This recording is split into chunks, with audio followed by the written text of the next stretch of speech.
eye bokoyoka sango. Miso nanga emoni, miso emoni, miso emoni. Matoye yoki, monokwe tatoni, moteme timi. Nakoyoka sango, nakoyoka sango.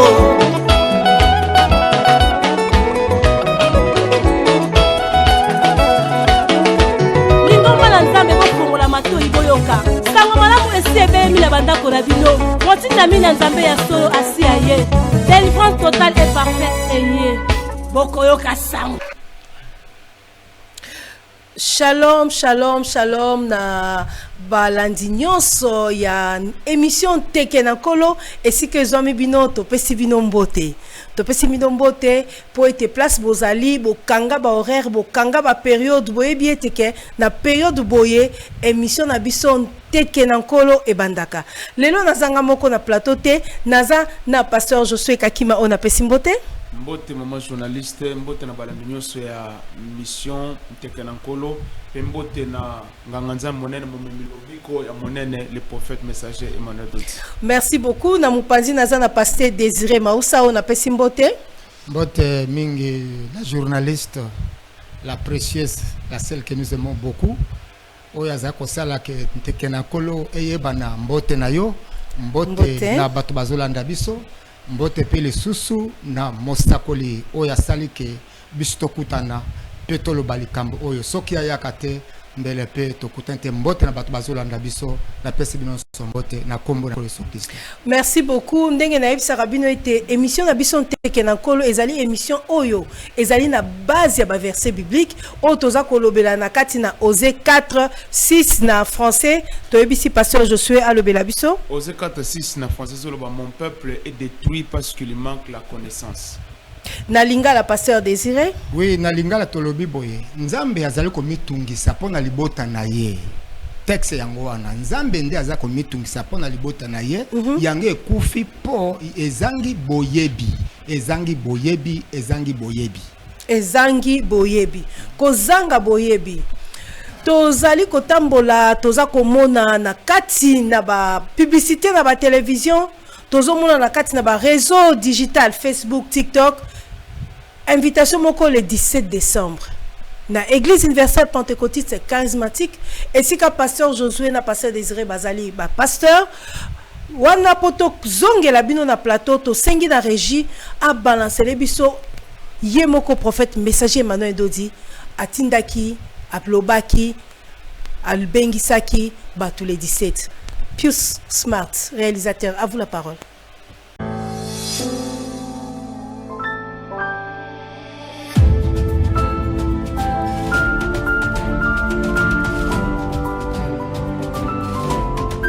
Oui, bien-aimés frères et sœurs dans le Seigneur, et même vous, dès à présent, vous n'avez pas encore cru. Cet appel solennel vous concerne. Dieu est bon pour tout le monde et surtout pour quiconque croit. La Bible dit que Christ est mort quand nous étions encore pécheurs. Dieu dans sa bonté, il fait pleuvoir la pluie parmi les justes et parmi les méchants. Mais voici devant vous. En soi, c'est Dieu qui vous invite par mon canal. D'autant plus que Dieu travaille toujours avec les hommes. Je me présente devant vous pour pouvoir vous annoncer, vous inviter. Le 17, l'Église universelle pentecôtiste charismatique, dont je suis le représentant légal bien sûr, le prophète, vous invite. Nous invitons toutes les catégories possibles. Premièrement, mes amis d'ici et d'ailleurs, comme vous le savez, ce qui n'est pas aussi faux, à chaque fin d'un cycle, il y a toujours une certaine mutation. Il est normal que les gens craignent, que les gens se posent autant de questions. Quand la fin s'approche, il y a ceux qui craignent la mort, il y a ceux, après avoir fait leur bilan, ils se sont rendus compte que les choses n'ont pas évolué comme ils le souhaitaient. Ils n'ont pas atteint leurs objectifs. Les choses n'ont pas bien marché. Ça arrive. Je suis venu vous dire, il y a encore de l'espérance pour vous. Il y a encore quoi à espérer. Raison pour laquelle Dieu vous invite le 17. Premièrement, ne craignez rien. Et je vous dis, il n'y aura rien. Est-ce que c'est bien compris? Vraiment à tous les niveaux. Si bien que j'insiste, à chaque fin d'un cycle, il y a toujours quelque chose qui doit se passer. Une année s'en va, une autre pointe à l'horizon. Dans cette mutation, c'est fort possible que les choses se font, que les choses se défont. Ça arrive. Mais ici, le message que je vous apporte, c'est pour pouvoir vous rassurer et vous garantir qu'il n'y aura rien. Si et seulement si à la date, comme celle qui est devant vous, le 17 décembre, ce sera en ce mercredi, vous viendrez, tu seras là, mon frère. Si tu peux être là, et faites en sorte que tu sois là ce jour-là, Dieu vous épargnera de tout danger et de toute difficulté possible. Voyez-vous, même les jours qui vous restent, Dieu est capable, n'est-ce pas? Il est écrit, quand il nous ramena les captifs de Sion, nous étions comme ceux qui faisaient un rêve. Et vous le savez bien, psychologiquement parlant, le rêve fait qu'une minute seulement. Ah oui, qu'il soit long, non. Un songe prend une minute. Ça veut dire tout simplement que Dieu est capable de faire une chose dans une minute qui pouvait te prendre une année, 2, 3, 4, 10 ans. Ah oui, Dieu est capable. N'est-ce pas, il est dit qu'un jour est comme 1000 ans et les 1000 ans sont comme un jour. Et donc, c'est possible. Une fois ceci, après avoir réalisé que tout est perdu, non, je suis venu te dire, rien n'est perdu. Viens. Même rien que pour ce mois, le Seigneur vous visitera. Qu'est-ce qui va se passer concrètement à cette date? Le 17, l'Église universelle pentecôtiste charismatique, le mystère des affranchis dont je préside, célèbre la plus grande fête du grand salut. La Bible est claire quant à ça, là-dessus. Il est dit ceci, que le salut est plus près de nous que lorsque nous avons cru. La même Bible nous dit, il y a un grand salut prêt à être révélé au temps de la fin. C'est ce salut que nous célébrons. Viens célèbre le salut ensemble, le grand salut ensemble avec nous. Qu'est-ce qu'on entend par le grand salut? Il y a tout dans le salut. Le salut englobe tout et tout. Dans le salut, il y a la victoire. Dans le salut, il y a la bénédiction. Dans le salut, il y a la consolation. Dans le salut, il y a l'élévation. Dans le salut, il y a la guérison. Dans le salut, il y a la restauration. Il y a tout. Parce que le salut, parmi ses définitions, il y a une qui dit, c'est mettre une personne hors du danger. 2. Le salut, c'est être porteur de cette nature divine en nous. Voyez-vous le salut? Le salut, c'est avoir la partie de Dieu en nous. Le salut, c'est avoir l'esprit de Dieu en nous. Et donc, un sauvé, c'est celui qui a reçu, a placé sa vie hors du danger. Pas par ses propres efforts, bien sûr. Par le soutien du Seigneur. Voilà pourquoi je vous invite à venir célébrer le salut. Si bien que l'objectif est premier et que toi et moi, qu'on entre au ciel.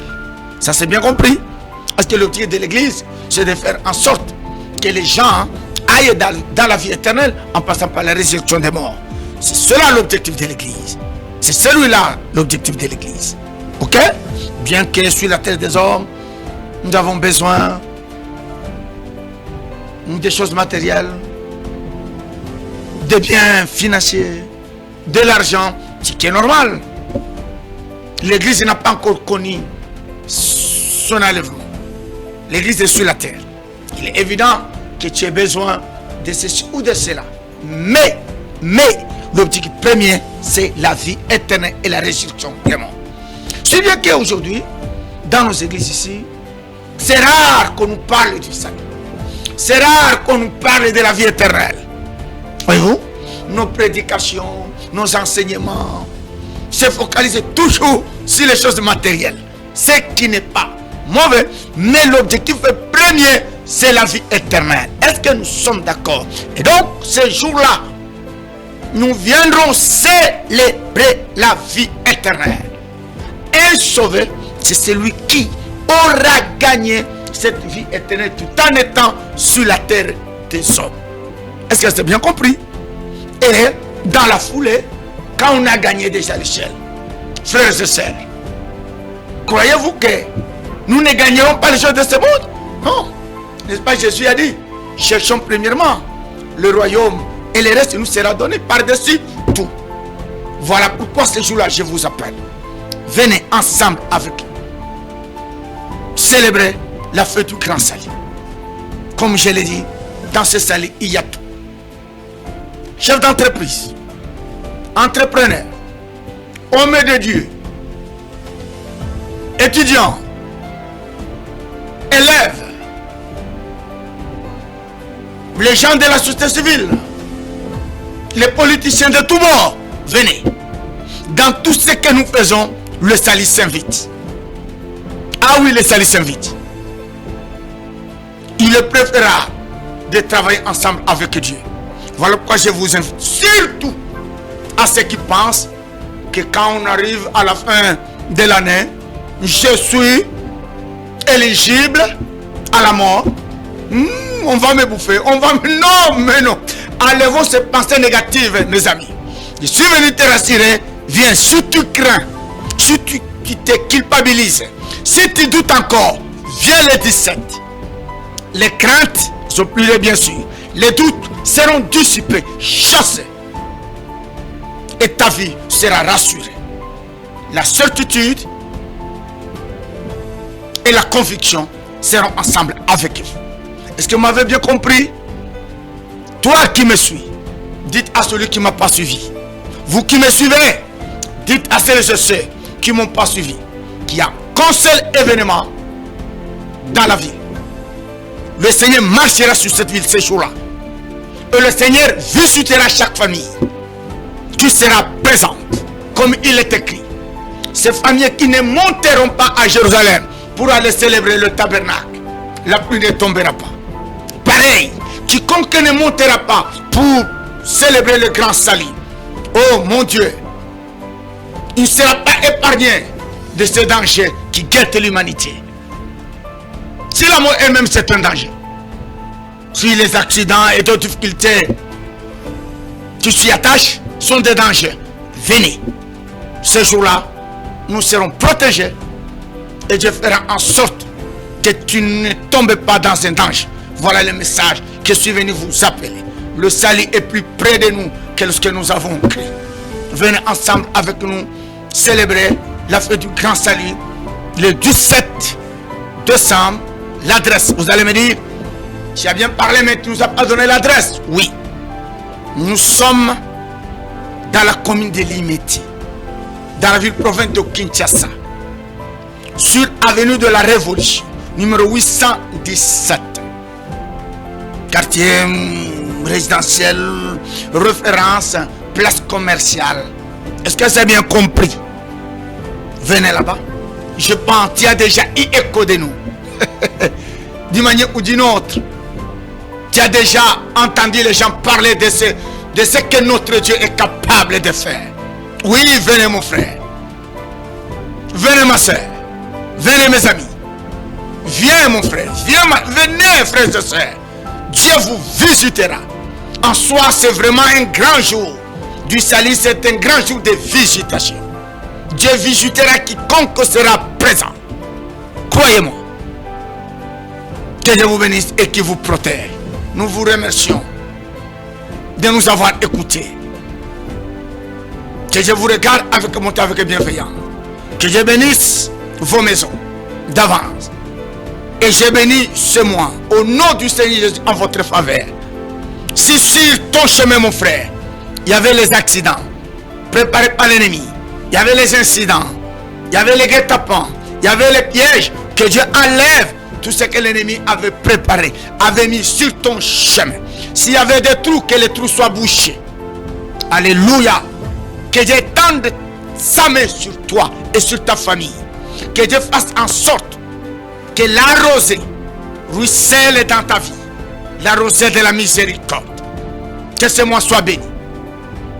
Si il y a le complot formé contre ta famille, contre toi, maintenant, parce que cela ne vient pas de Dieu, je les détruis au nom du Seigneur Jésus. S'il y a les armes forgées ça et là contre ta famille, contre ta femme, contre ton mari, tes enfants et tes parents, que ces armes soient nulles et sans effet. Et s'il y a des bouches qui se sont laissées ouvertes et des gueules prononçant des mauvais paroles contre toi, comme les filles Balaam et Balak, dans leur folie meurtrière pour aller maudire l'Israël. Et pourtant, on ne maudit pas l'Israël. Je suis venu te dire, même toi, qui est celui qui a le pouvoir de te maudire. Tu es un béni de Dieu. Ne craignez rien. Venez, frères et sœurs, célébrons la fête du grand salut ce jour-là. Toutes catégories confondues. Je l'ai dit que le salut est plus près de nous que lorsque nous avons crié. Je ne dis pas que tu es païen. Gloire au Seigneur, tu es croyant. Tu as déjà crié. Suivez ce que j'ai dit. Le salut est plus près de toi que lorsque tu avais crié. Est-ce que tu comprends ce que j'ai dit là? Tu avais crié, certes, maintenant le salut est plus près de toi. Viens ce jour-là. Ceci ton salut. Ceci c'est votre salut, mes amis. Dieu vous attend ce jour-là. Oui. Un grand prophète a apparu et Dieu a visité notre vie et notre nation. Dieu visite que par un prophète.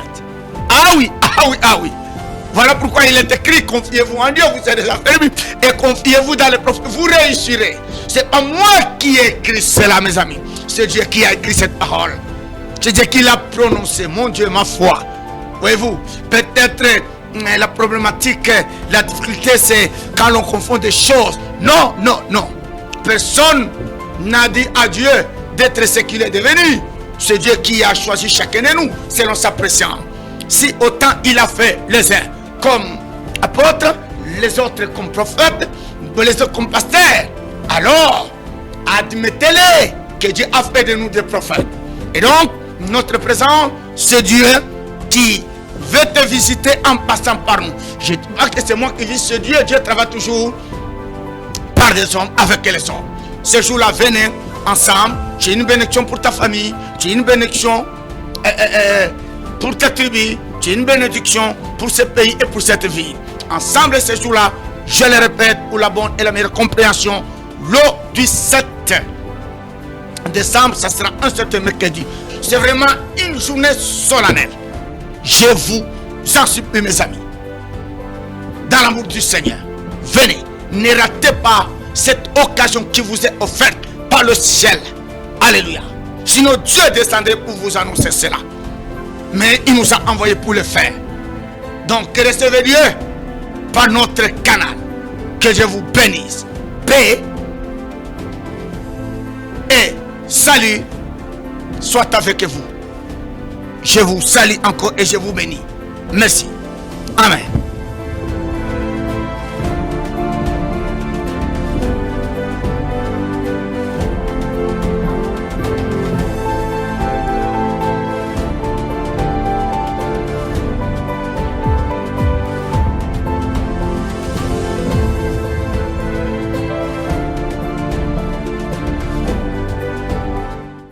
Lobi boya le 17 a bengisi batu be motuna nangeza boye par rapport à likamba uti koloba abi le salut est plus près de nous lorsque nous avons cru.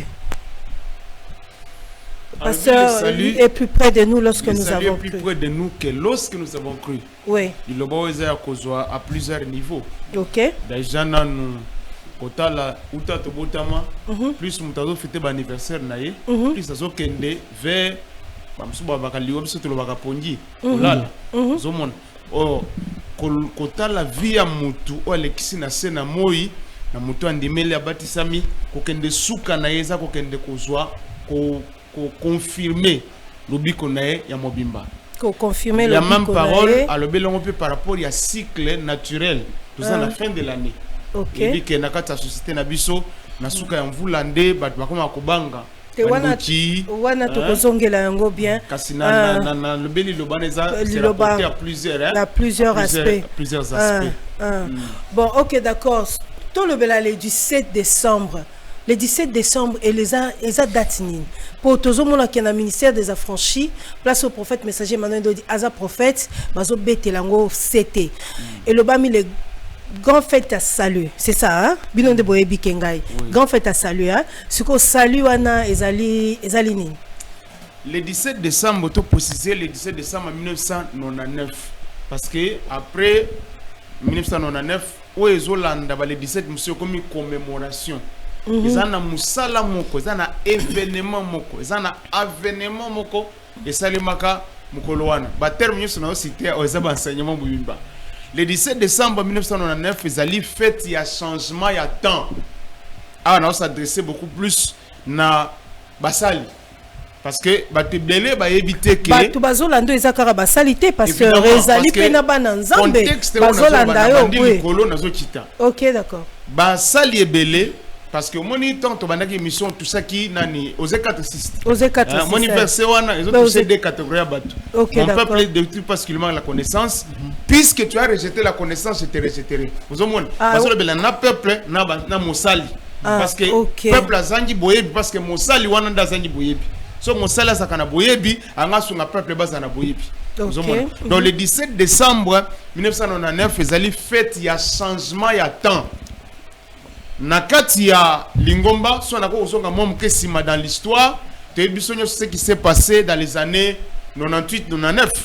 Il y avait nungu ya fin du monde l'an 2000. Fin du monde mokilezo sila que non na l'an 2000 c'est la fin du monde. Batebele batika quand même ko sala. Batebele batika ko tanga na otanga po nini po Yesu azoya. Na ko sala po nini na ko investir po nini po Yesu azoya. Tant comme le 1er janvier 1900 le 1er janvier l'an 2000 batali nzete zaka place ezali et balezaka wana ba musuku batikala incrédule tilelo babio bakosa biso mais pendant ce temps là il y avait un homme na kata nungu wana akota kilo samu c'est le prophète Emmanuel Dodi pona ko tuna nzambe est-ce que l'an 2000 ekozala fin du monde est-ce que l'an 2000 ekozala fin du monde est-ce que gana ko bika na komata et il lui fit révéler que dans l'an 2000 ekozala fin du monde ekozala fin ya temps. Bato belé lelo ozoka soki événement moko ekomi neti tozali na Covid dernièrement awa soki événement moko calamité moko naturel lié balobelaka toi na fin ya temps mais quel est ce fin de temps qui n'a pas de fin et fin ya temps bandika et ne suka quand to na botelo na maloba na ke pas pasteur Désiré pasteur Joshua zo compliqué ngai na zo comprendre bien te fin ya temps fin ya elobini. Bon, pour la faire un temps journaliste, il y a compliqué yoté. C'est-à-dire azo kende likolo alinga balaye makambo nyoso. Mon pe Emmanuel Dodi a perception makambo ebele. Fait un temps pour kaka tango keza tango ya suka ezali, mais tango mosako la continue ba révélation na ya lobi keza ki temps il y a fondement mibale. Fondement apostolique et fondement prophétique.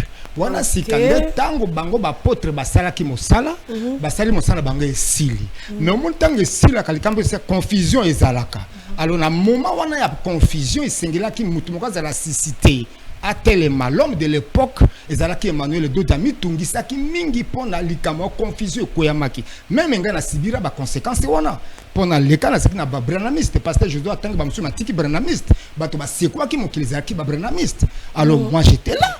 Alors, biloko wana ezalaki de fin ya temps ezalaki fin ya fondement apostolique pour basculer na fondement ezali prophétique ou ezali Emmanuel Dodi mutazalaki cible ya likambo wana. Wana salamaki le 17 décembre pasteur Josué. Le 17 décembre 1999. 1999 oui. Déplace wana nde changement ya temps wana salamaki.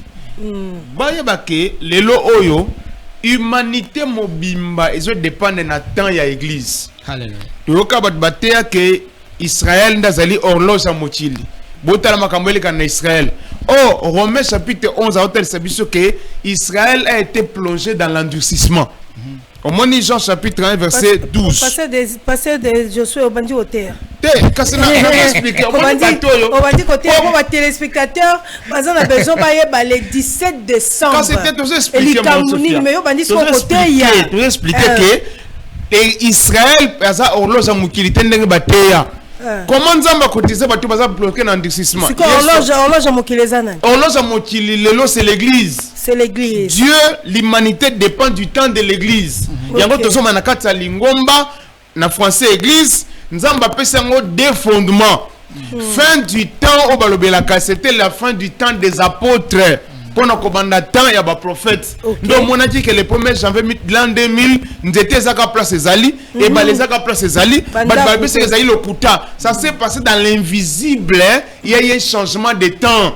Ah, dans l'invisible. C'était dans l'invisible. Les acquis na physique, c'est la canon. Ce qui kake ko beta tremblement de terre, ma belle ko ningana, ezala ki bongote. Ezala ki fin ya temps ya ba apôtre, pendant ko bana temps ya ba prophète. C'était dans l'invisible. Ne musala ne salemati. Et depuis le 17 décembre 1999, tozana kati ya fondement ya ba prophète. Bisika oyo révélation et pesameli batu. Et si quand révélation et pesameli batu pasteur désiré, ezali date anniversaire. Il y a un jour où le prophète messager a bongo moi qui azalaki pasteur, toi azalaki pasteur te pour les 17 ans azalaki ndeni. Bon, merci journaliste. Problème tozoloba, na lo ezalaki des phénomènes. Ce qui toke kuna ezaba makambo mususu ya ko baluka makambo soko compliqué ya ko pesa bato bakota mikakatano. Ezalaki nini? Problème on a toujours compliqué à pasteur Josué parce que tout le monde a qu'il faut tout se compléter pour tout qu'il bato base na compréhension. Problème tozan dans les akolobani. Au moni tango waneze kambo naissance té, ezali kambo naissance té. Ezali kambo moko événement moko esalemaki na date wana to ba le 17 décembre. Et 17 décembre pasteur Josué à lobby, mais ngana Tunisco eza anniversaire yango bozo bengi sabato ba ya na anniversaire wana le 17 décembre ben ngeni. Maman journaliste toza clair eza anniversaire té. Ah bon. Eza anniversaire té ezali na lobby kezala ki événement. Événement esalemaki ezaki makambo ya likolo pe na mabele. Alors siko tango opesa tanto loba parce que pendant ndenge pasteur Josué zo likambetali pona temps alors na simba ma portion monsieur amuki to pesa bato compréhension to kende na biso alors nga pa parole. OK d'accord na ken nazongeli pasteur Josué le 17 décembre ezali place au fondement prophétique et bandaki modèle le bit de bisika fondement prophétique et bandaki de place wana révélation et parce que salut toto le bela grand salut toto le bela il fallait la révéler maman Sophia et bon chapitre 9 verset 28 et le Bible le Christ s'est offert une seule fois pour ôter les péchés, il reviendra pour une seconde fois pour ceux qui l'attendent pour leur salut. Lobi ko sengela ke za la révéler Christ nga yaki mbala liboso yaki ko pesa ko longolande masumu et c'est là qui a zonga mbala ya mibale pona nini pona ya ko révéler le grand salut ndebando kwa somo na bapano na Kinshasa grand salut ça nini mais peut-être ce qu'on permettre ngana pesa différence bon entre petit salut grand salut total ngande journaliste na ki côté petit salut ezanini pasteur de Sir petit salut pour le roi yemo wa comme ça grand salut petit salut ezani. Merci la journaliste. Problème ezali te que to bangi sabato non to yende po bato ba comprendre sur base écriture au percibiso lobi que peuple ya nzambe ngana yote nzambe daza ko mitungisa libota na ye eza ko kufa po bazangi boyebi alors sika wana to yebi que grand soki ezali petit pe ezali alors bible eza ko reconnaître grand salut wana soki otali yango na Hébreu chapitre 9 28 sali yango wana mais ce qui toke en hébreu toka Matthieu chapitre 2 verset 3 on comment la différence des écritures wana ezali base sika tozo lo baboy pour la grand sali ezaya mukete ezali kambo ya munene so toke na grand ya koloba mais to simba kambo ya petit par rapport à quoi sali d'abord sali zanini sali ezalo biko lobiko zanini kolongola moto na makama makama tolingala confondre bisote kolongola moto na makama c'est ça lobiko c'est ça le salut eza kolongola moto na makama sikoyo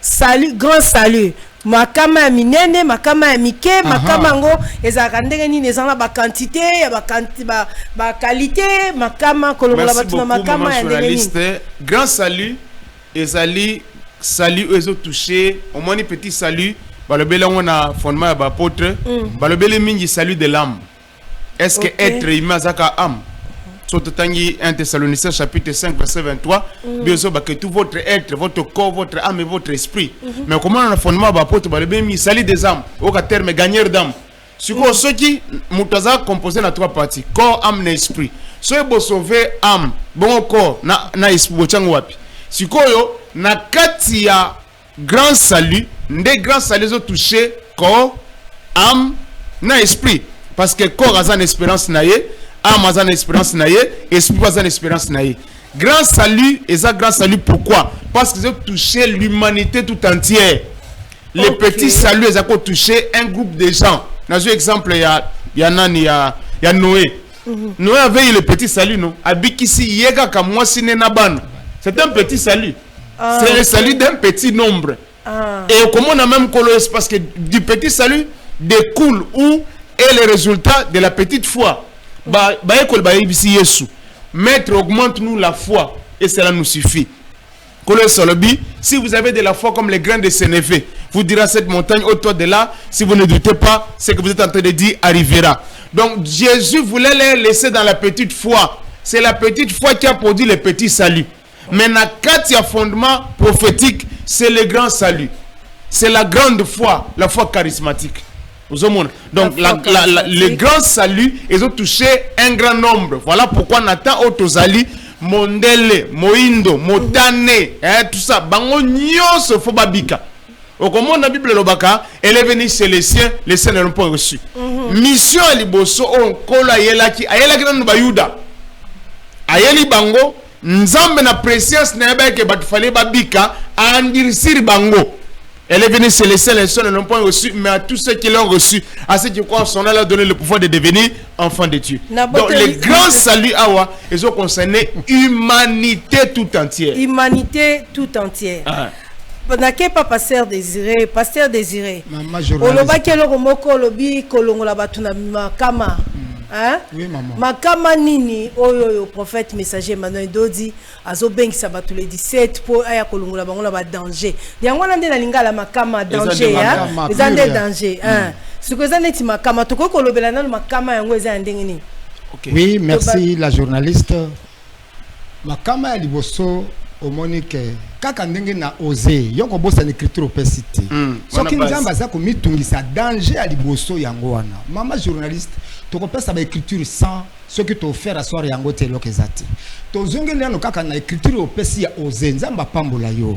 Eza mutu te nzamba za ko mitungisa peuple baza ko kufa za likamati. Talano likambo wana soki nano yo mitungisi te nzamba mitungisa za ko regretta lobike naza ko mitungisa peuple na baza ko po bazangi révélation maka révélation c'est ça likamati likama ezali kufati kufa peza ebele kufa musu ndenge tozana nzoto zotambula za mort vivant kufa musu ezali séparation éternelle avec Dieu ozoke mbango pasteur merci maman ozoke mbango lobi kufa liboso ezali o eza base ya nteke na nkolo na Osée 6:4 eza kozanga koyeba ozeka siko ya mibale ezali nini ko manque de nini danger yango eza susuni kasi to lobi boye Tonko sende parce que toyebi ke bato ba comprendre bien. Bani ba yeba danger nini o bango bazo courir. OK, il faut ba y aller 17 pour être danger avec comme la bangote. D'ailleurs, premièrement mon sakolitanga zoya. Azo pesa no bato connaissance. Par rapport d'après écriture au pesiwana. Connaissance wana tant motakuzana connaissance accéder na vérité à cause de la délivrer.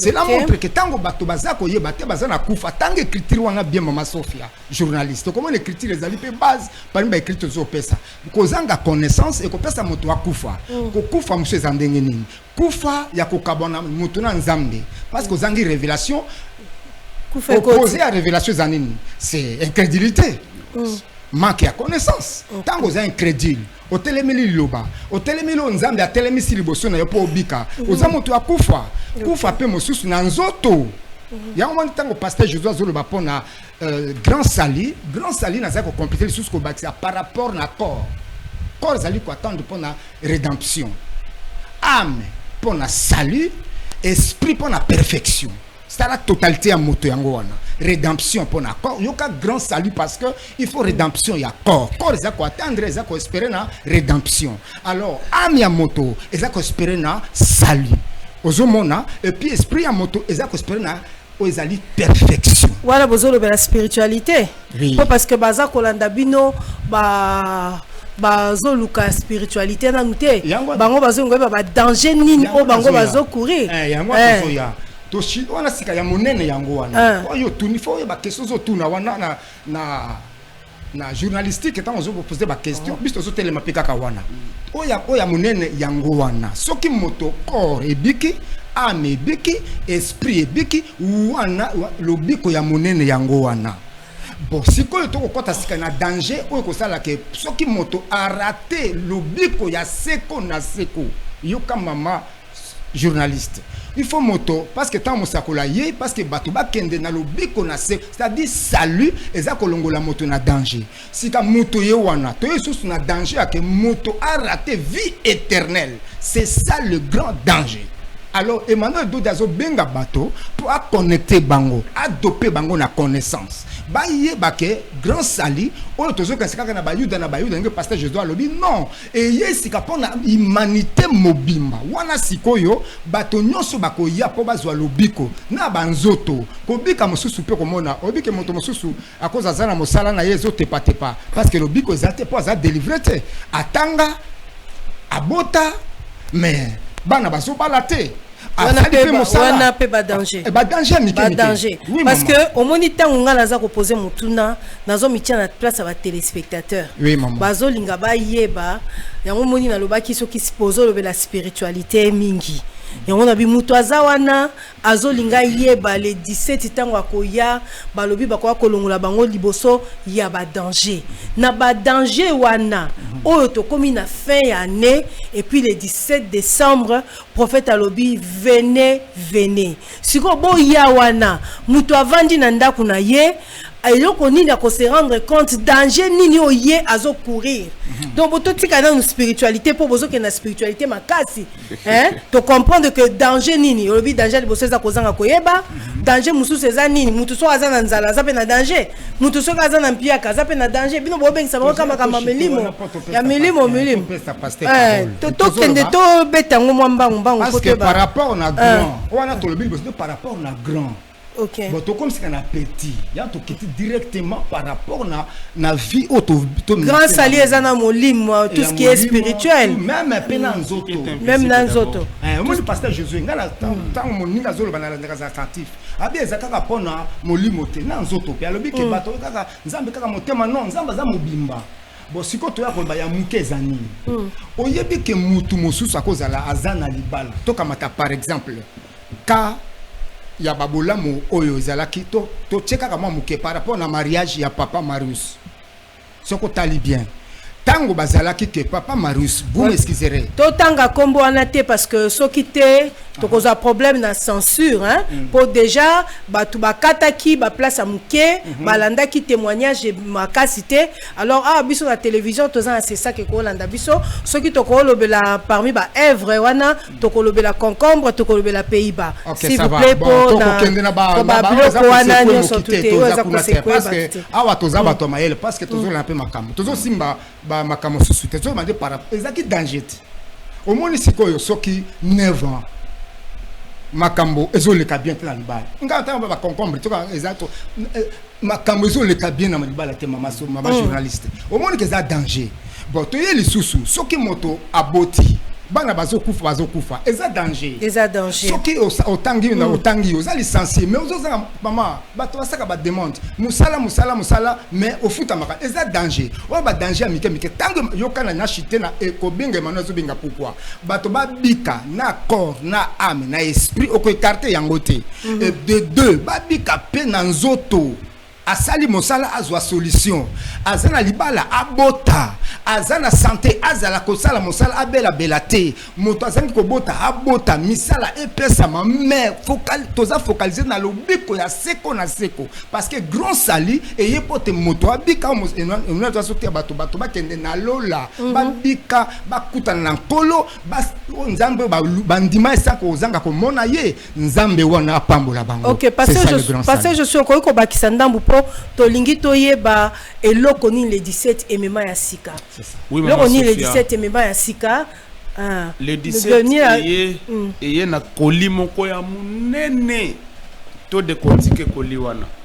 Grand salut na kati nango ezana nyoso. Oti kolobela ba danger awa. Danger liboso toko catégoriser yango. Ezana ba danger par rapport au siècle présent. Ezana ba danger par rapport au siècle à venir. OK. Kolobela ba danger par rapport au siècle présent. Même par rapport au siècle présent, tous appels au plus haut niveau, non au plus bas niveau. Au plus haut niveau, on a danger siècle présent. Eza lisumu maman. Lisumu oyo ndeza la basa makambe belé. Nzambe tata aye le 17 wana pona ko kangola batu na kati ya lisumu. Au moins par exemple lelo mutu nyosa banga kaliwa. Hein? Mais Bible lobi que le salaire du péché c'est la mort. Mutazo banga lisumu te mazo banga liwa. Oh, nengo zo sala lisumu ozo inviter liwa sans le savoir. OK. Ozo mona. Ceux qui sont là comme tu fois qui mais ça lisumu. Bon, soko kimi liwa osa lisumu ozo inviter liwa eya. Ça c'est au plus haut niveau. Au plus bas niveau, ba danger zanine. Maladie ça danger. Parce que maladie ça li voix zo mutu na katia, ezo mutu na kufa. OK. Au plus bas niveau, danger zanine. Danger ça accident. Danger ça complot. Danger ça empoisonnement. Donc mouton a joué le 17 parce que dans le biloko et mouton a prévoir. Oh mouton prévoir. Mouton prévoir que ça prévoir. Mouton prévoir que va empoisonner. Non. Mouton prévoir que va se le comploter. Oui. Et quand tu viens le 17, nzambe na maone, c'est pas pour rien que tu biza colis. Vous avez 12e mois miséricorde. Par la miséricorde de Dieu, tant on célèbre le 17, s'il y a un complot, Bible le dit sur un complot contre toi, tu la condamneras.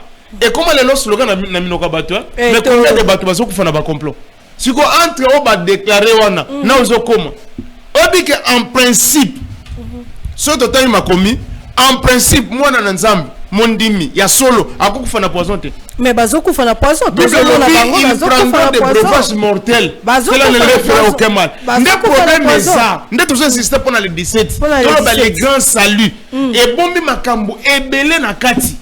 Déjà non batu bandimela malamu te. Soki mutu andimeli malamu et que salut est fandi.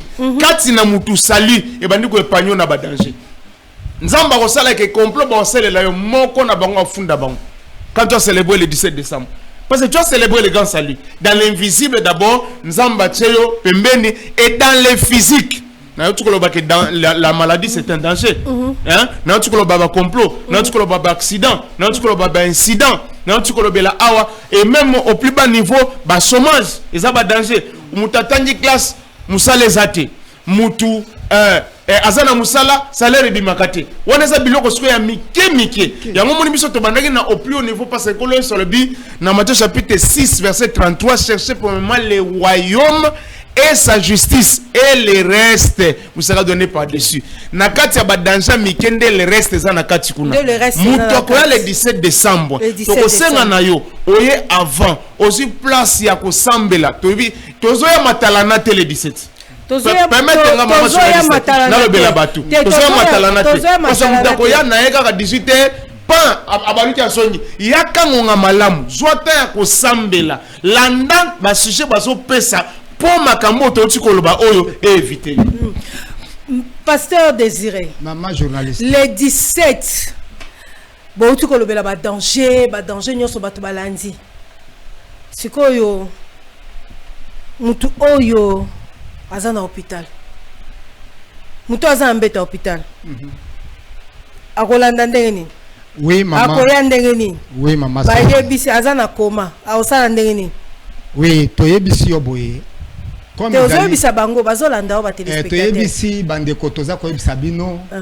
Ata moto azana hôpital, ba moyen nyonso po nzambe azwa moto ezali. Ngana yo toza limité.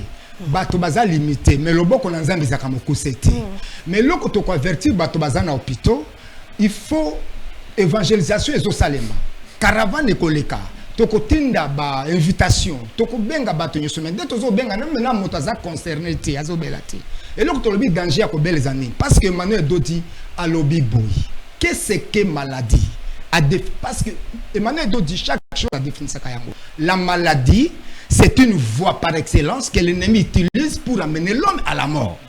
Alors sikoyo ce qui paye azana voie par excellence oh pona comme mutuna kufa nzambe pas azana ba voie par excellence à cause de ça mutuna bomo parce que kuna sika bazo bela bisika bazo ya campagne ko salema evanso yango tozo benga boye ba yo kandenge ba enseignement zoleka pe appel oyo mosakol to benga ngo appel vibrant oyo mosakol azo beta yango pour batu venez kango baya par rapport na lobi ko pona lola yo to yokana et ya mibale par rapport pour nzoto ndenge to partager na bien-aimé collègue pasteur Josué koyeba ke tango nzoto ezako bela tango zako bota bana bazako kufa tango su bazemi ko sopana misala ko beba oyo wana ba danger ya mike mais danger wana ba français balobi attention aux petites choses parce que les petites choses tiennent à la fin de grandes choses et bandina maya muke c'est comme dans l'océan alors pour commencer bandana mot de tête monta la lianga to lobi ke danger oyo wana oyo mosako ko bengisa biso nao ya muke nao ya munene bato ba ya jour wana bakozwa lobiko mokona suka lobaka nini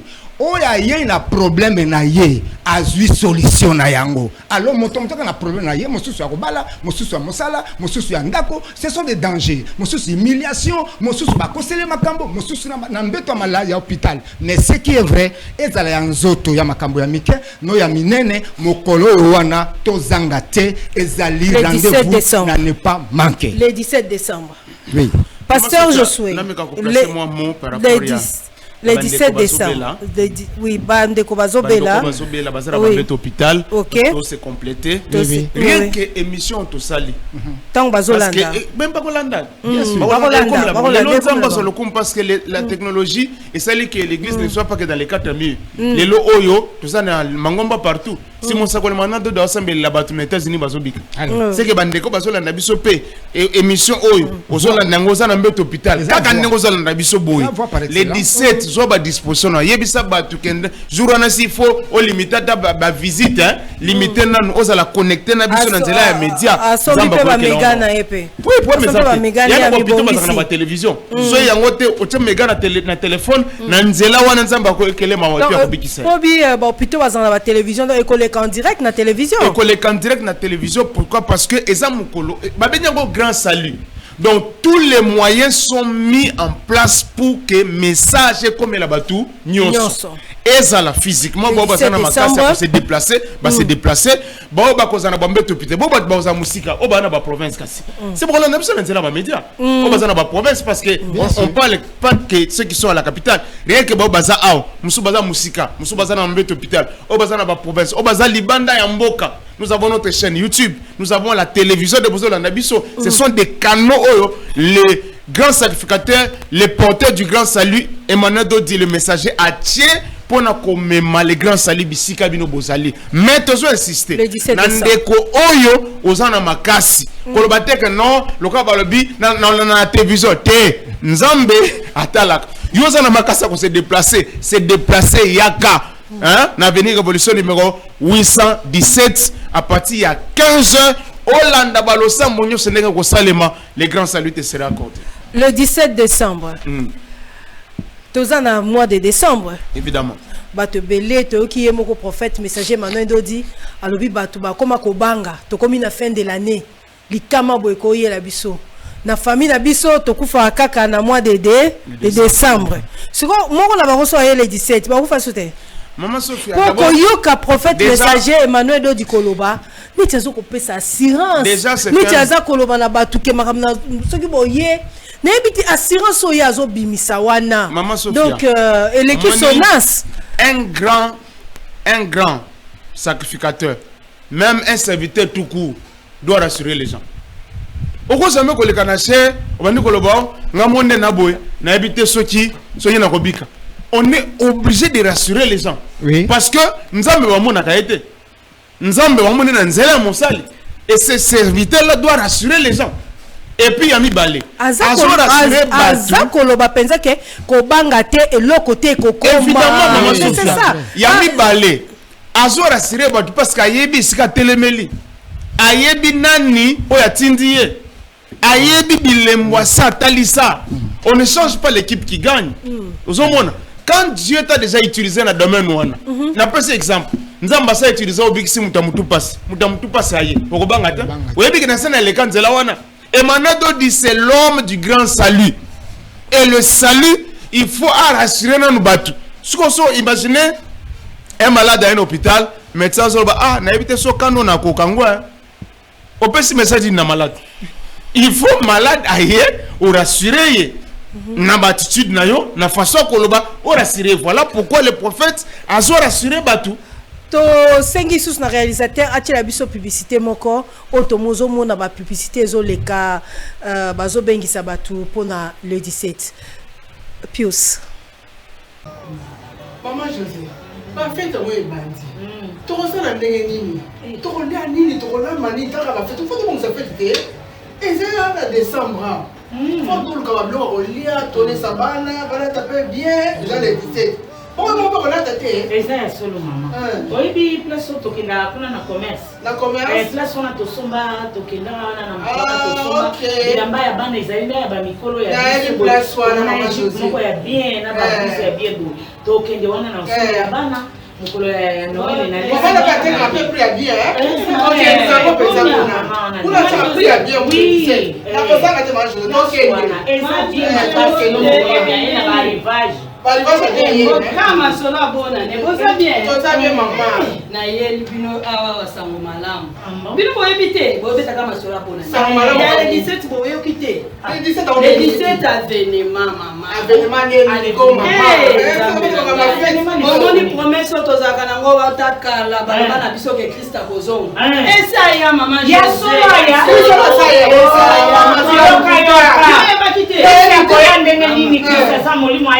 ya ala tinzo to kolekela mosakole Emmanuel Dodi yozo kaete maman jena atanga pena yoka na émission que Christ ça ya la tanzo to na mosakole Emmanuel Dodi le 17 décembre 1999 awa to komi le 17 oyo eza événement eza anniversaire toza ko fêter grand salut deuxième veni na ya yepona lobiko ya munene aye kobisa biso mama sali lobiko ya munene ya mobimba wapi mama na 6e wiki kaka awa omonika soko rutikini marché ozo ya place batumbaka na biloko wana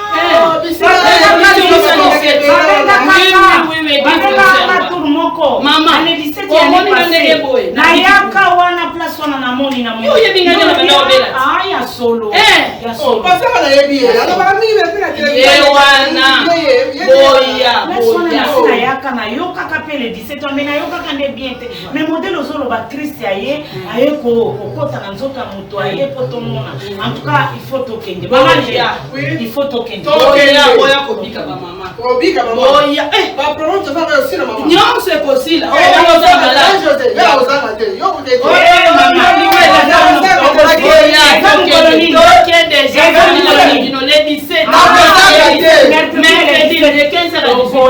soki eza lobiko antuka ifoto ya kobika lobiko ya munene ya nzoto antuka merci vraiment maman merci.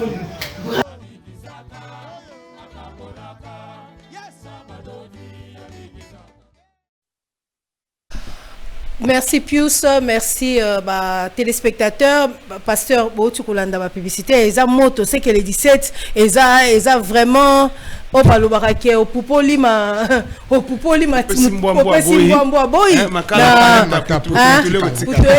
voilà yango nde bon les 17 wana yango nde à part que batu baroya na lobiko mais tozomona prophète messager azobikisa ba cancer tozomona azopesa pe batu biloko tolobela nanu ba biloko po ba cancer tozomona ezoleka mais ba don oye akoma kopesa batu ba mituka kopesa batu ba mbongo eza pe kaka le 17 eza nini secret nini eza na kati wana bino batu boza pembeni na ye tant bomoni elekaki na ba télévision ezalaki en direct Benjamin Mukoko aye topesi mbote sika azali azui mutuka jangwa tomoni pe papa na biso fils Mukoko place azali topesi mbote yepe jangwa tomoni mo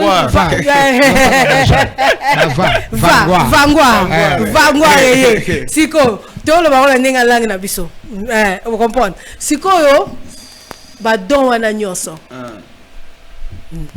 ba Felina Maman Sophia tolingi to yebe uta en fait tolingi to ba le 17 wana ebota nini ebota pe ba kokaba eza poli munene parce que moi autocontine neza moi ya miséricorde moi ya mawa eza moi ya miséricorde parce que ça na ba gapé le 14 na le 15 et pas être que nous visiter babola et puis kolo sabinine alors si vous ne croyez pas en moi à cause de mes paroles croyez-moi à cause de mes œuvres est-ce que parmi ba œuvres il soit ça là il y a aussi la multiplication des pains yesu abikisaka babelité a multiplier ma pesaka spirituel tellement pour tout le belawana ezaka physique bat balebu ma pa na bat babiki eza ma pe utaki likolo ekiti na se batu ba ba passer bazolanda yesu alobi donnez-leur vous-même à manger ba il y a 5 pains na 2 poissons à rendre grâce à kiti sango boye et combien belé 5000 personnes baliées.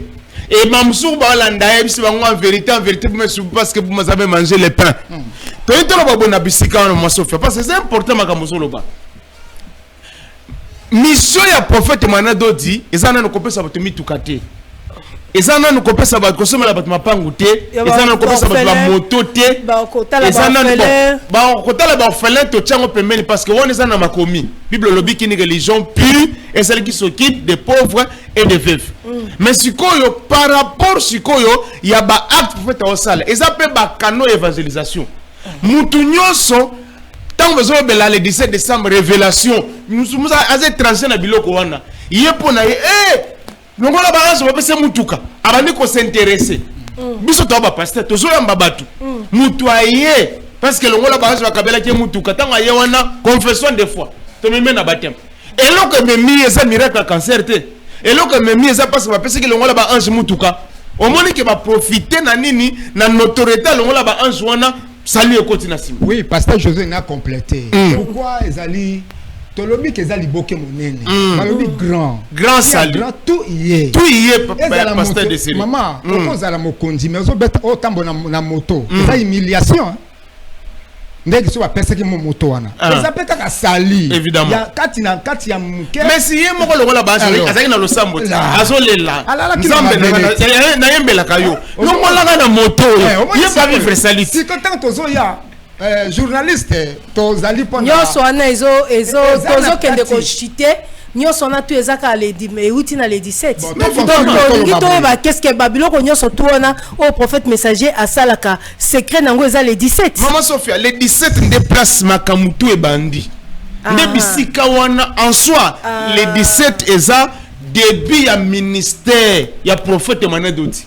Parce que avant zalaki pasteur loka ba pasteur nyonso na balosambo ko sala nde le 17 wana tango Christ akitilie nde makamone bandi nyonso zo sala batangisa yango.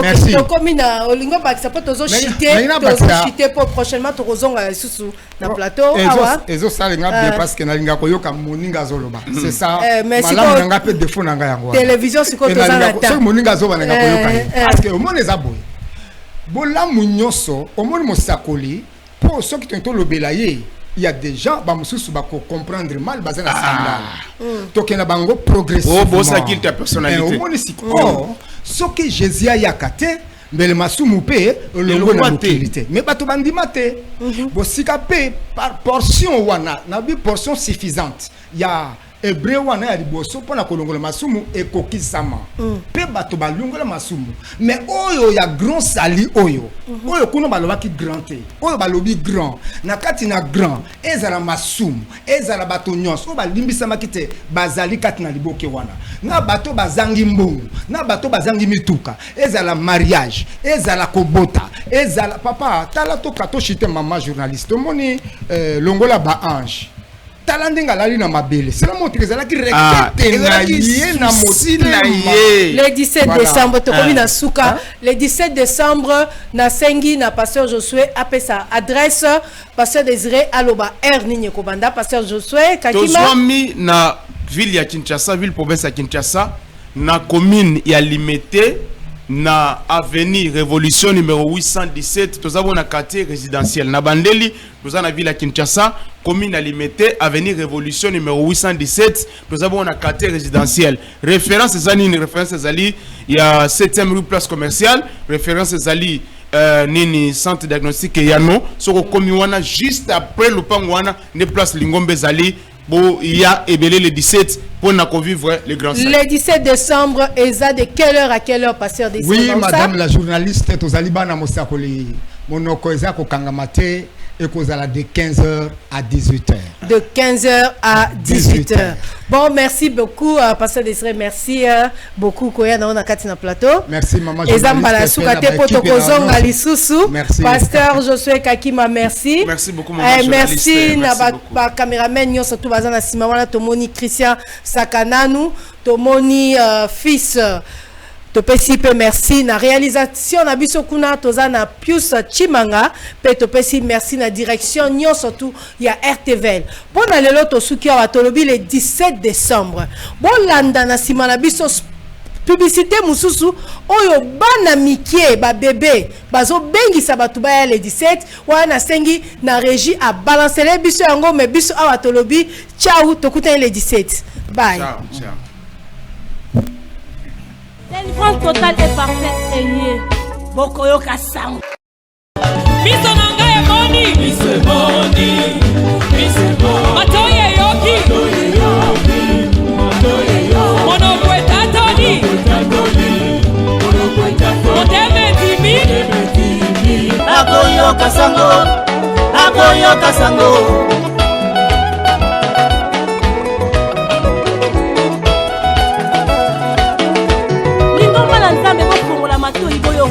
Sango malamu esi ebemi na bandako na bino motinda mina nzambe ya solo asi aye délivrance totale et parfaite eye bokoyoka sango